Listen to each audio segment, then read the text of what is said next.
მოგესალმებით და ამ გაშლაში ნახავთ პასუხებს იმაზე თუ რა გელით ახლო მომავალში. პირველი კარტი არის სამყარო, რაც ნიშნავს იმას, რომ ზოგი თქვენგანი ახლო მომავალში გაისტუმრებთ რაიმე სახის კარმას და მიიყვანთ რაღაც დაწყებულ საქმეებს. ბოლომდე ასევე თავს უფრო მეტად სავსედ იგრძნობთ, ვიდრე აქამდე.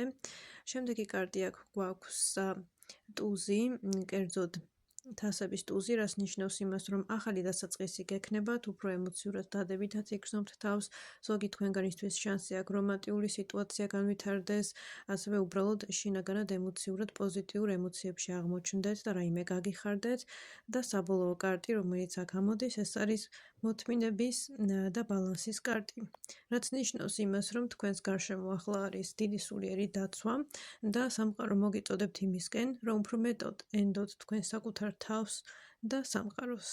შეგახსენებთ, რომ აქვს პირადი გაშლები, ტაროლოგიური და ეზოთერული რიტუალების კურსები, ასევე მაქვს მენტორინგი, რომელიც მოხდება 15 ნოემბერს, შეგიძლიათ ჩაეწეროთ ღვთიური ქალური ენერგიის მენტორინგზე.